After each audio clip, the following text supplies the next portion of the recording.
وقت تیزی سے گزر رہا ہے، ایران کو حرکت میں آنا ہوگا۔ فوری فیصلہ نہ کیا تو ان کے لیے کچھ باقی نہیں رہے گا۔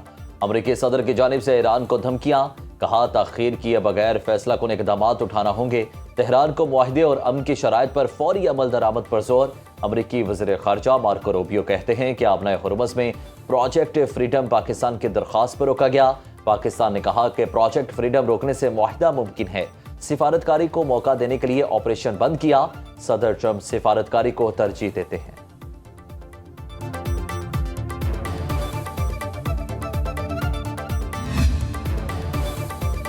آبنائے ہرمز تجارت کے لیے کھلی، لشکر کشی اور بدامنی پھیلانے والوں کے لیے بند ہے۔ ایرانی سپریم لیڈر کے مشیر محسن رضائی کہتے ہیں امریکہ نے سوویت یونین کے خلاف خطے میں بحری بیڑے بھیجے تھے۔ اب امریکہ کس کے خلاف بحری بیڑے بھیج رہا ہے اور اس کا دشمن کون ہے؟ ایران نے کب کہا ہم ایٹم بم بنانا چاہتے ہیں؟ متحدہ عرب امارات کو اسرائیل کی سازشوں میں الجھنے سے گریز کرنا چاہیے۔ یو اے ای کو سمجھ لینا چاہیے ایران کے صبر کی ایک حد ہے۔ تمام تر تحفظات کے باوجود تہران نے ابوظہبی کے ساتھ دوستی کے دروازے بند نہیں کیے۔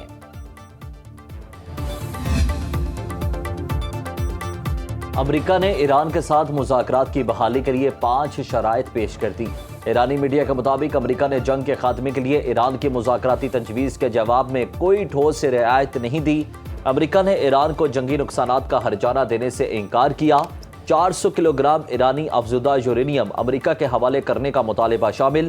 ایران کے لیے صرف ایک ایٹمی پلانٹ کو فعال رکھنے کی شرط رکھی۔ ایران کے 100% کی بجائے 75% منجمد اثاثے بحال ہوں گے۔ ایران نے بھی 5 شرائط رکھی ہیں جن میں تمام محاذوں پر جنگ کا خاتمہ، ایران مخالف پابندیوں کا خاتمہ، منجمد اثاثوں کی بحالی، جنگی نقصانات کا ازالہ اور آبنائے ہرمز پر ایران کے حق کا اعتراف شامل ہے۔ پوری کوشش ہے کہ اسلام آباد میں ایران امریکہ مذاکرات کا ایک اور دور ہو۔ ہم دوسرے دور اور مستقل امن کے حوالے سے پر امید ہیں۔ برطانوی اخبار کو دیے گئے انٹرویو میں شہباز شریف نے کہا پاکستان اپنی تاریخ کے روشن ترین دور سے گزر رہا ہے۔ اسے ایماندار ثالث کے طور پر تسلیم کیا جا رہا ہے جس پر عالمی قیادت کو مکمل اعتماد ہے۔ 24 کروڑ پاکستانیوں سمیت انہیں بھی ثالث کا کردار نبھانے پر فخر ہے۔ شہباز شریف نے امن مذاکرات میں فیلڈ مارشل عاصم منیر اور وزیر خارجہ اسحاق ڈار کے کردار کی بھی تعریف کی۔ افغانستان یہ ضمانت نہیں دے سکا کہ اس کی سرزمین دہشت گرد استعمال نہیں کریں گے۔ پاک بھارت جنگ کے دوران صدر ٹرمپ کی مداخلت سے جنوبی ایشیا بڑی تباہی سے محفوظ رہا۔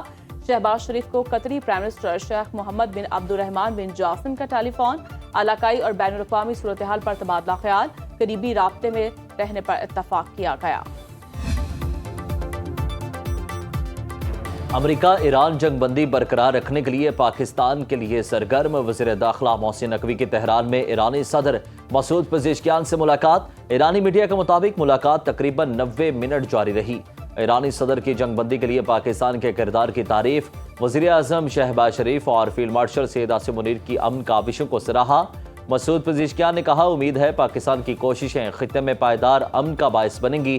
خطے میں باہر کی طاقتوں کی مداخلت کم کرنے کے لیے اسلامی ممالک کا اتحاد ناگزیر ہے۔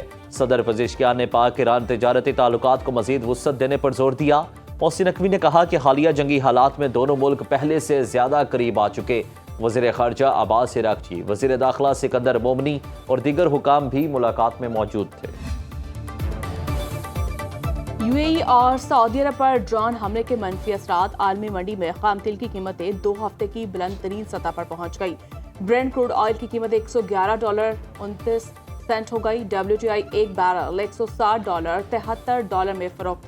عالمی منڈی میں ایک اونس سونا $4,527 کا ہو گیا۔ ایشیائی اسٹاک مارکیٹس میں ہفتے کا منفی آغاز، پاکستان اسٹاک مارکیٹ میں 854 پوائنٹس کی کمی، 100 انڈیکس میں 1,64,741 کی سطح پر ٹریڈنگ۔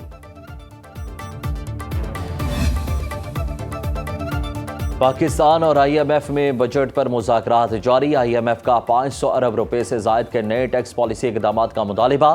ذرائع کے مطابق ایف بی آر آئندہ مالی سال سے ڈیجیٹل انوائسنگ سسٹم کو مکمل طور پر نافذ کرے گا۔ 1 جولائی سے صرف ڈیجیٹل انوائسز ہی قابل قبول ہوں گی۔ فائلر اور نان فائلر کا فرق مزید بڑھایا جائے گا۔ آئی ایم ایف کی نان فائلرز کا مکمل ڈیٹا تیار کرنے کی ڈیمانڈ، ٹیکس نیٹ کو وسیع کرنے کے لیے بینکاری ڈیٹا کا استعمال ہوگا۔ سپر ٹیکس کو آئندہ بجٹ میں ختم نہیں کیا جائے گا۔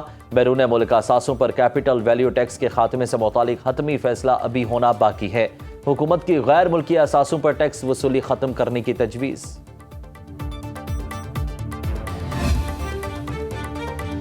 دنیا نئے عالمی نظام کی دہلیز پر کھڑی ہے۔ ایرانی اسپیکر محمد باقر کالیباف کہتے ہیں دنیا میں ایک صدی کے دوران نہ دیکھی جانے والی تبدیلیاں تیزی سے رونما ہو رہی ہیں۔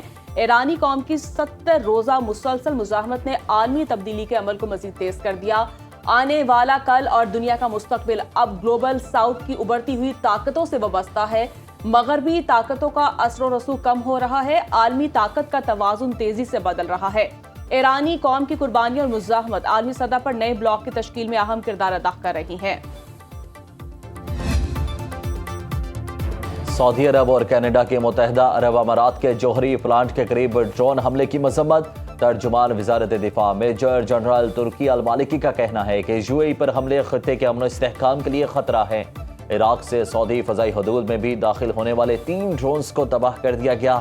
مناسب وقت اور جگہ پر جواب دینے کا حق محفوظ رکھتے ہیں۔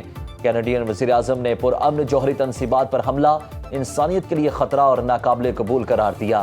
خطے میں کشیدگی کم کرنے پر زور، متحدہ عرب امارات سے اظہار یکجہتی۔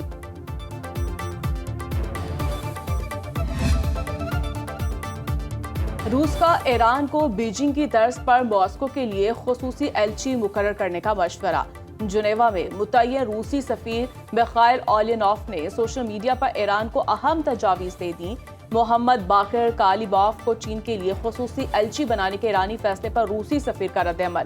میخائل اولینوف نے لکھا، کیا روس کے ساتھ تعلقات میں بھی ایسے ہی کسی اقدام پر غور کرنا ضروری نہیں ہوگا؟ ممکنہ 28ویں آئینی ترمیم میں ووٹر کی عمر بڑھانے سمیت مختلف بنیادی نوعیت کے معاملات زیر غور۔ وزیر اعظم کے مشیر رانا ثناءاللہ نے کہا کہ پاکستان میں اب تک 27ویں آئینی ترامیم ہو چکی ہیں۔ 28ویں ترمیم کے لیے آئینی اور انتظامی امور پر مشاورت جاری ہے۔ ملک میں بعض حلقے صدارتی نظام کی حمایت کرتے ہیں، اکثریت متفق ہے پاکستان کے لیے پارلیمانی جمہوری نظام ہی بہتر ہے۔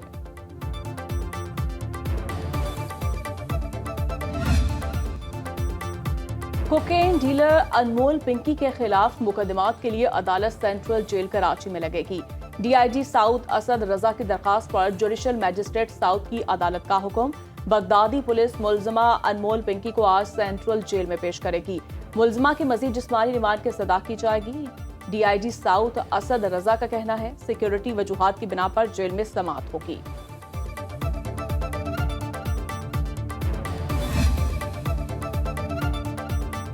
کوکین ڈیلر انمول پنکی کو جیل بھیجنے کے خلاف پولیس کا سیشن عدالت سے رجوع۔ درخشاں پولیس نے عدالتی ریمانڈ کے خلاف نظر ثانی درخواست دائر کر دی۔ موقف اختیار کیا، ملزمہ شاطر اور سنگین مقدمات میں مطلوب ہے، تفتیش کے لیے ریمانڈ ضروری ہے۔ انمول پنکی کا جسمانی ریمانڈ دینے کی استدعا۔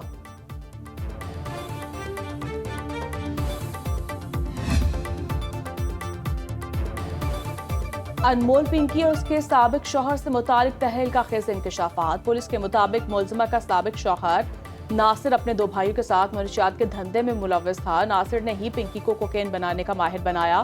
دونوں میاں بیوی کراچی اور لاہور سمیت ملک بھر میں کوکین سپلائی کرتے۔ ناصر نے کوکین کا کاروبار لاہور سے کراچی منتقل کیا۔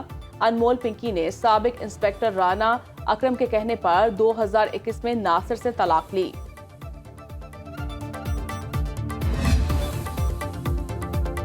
گندم کی ترسیل پر پابندی اور سی این جی بندش پر خیبر پختونخوا اسمبلی میں اہم اجلاس آج طلب۔ وزیر اعلیٰ سہیل آفریدی، گورنر فیصل کریم کنڈی اور ارکان پارلیمنٹ کو شرکت کی دعوت۔ اجلاس کے بعد وزیر اعلیٰ، گورنر اور اسپیکر مشترکہ پریس کانفرنس بھی کریں گے۔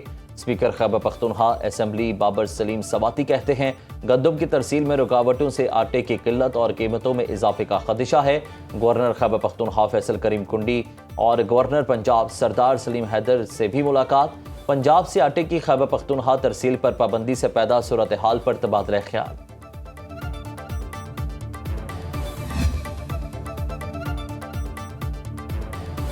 وفاقی شرعی عدالت نے خودکشی قانون سے متعلق بڑا فیصلہ جاری کر دیا۔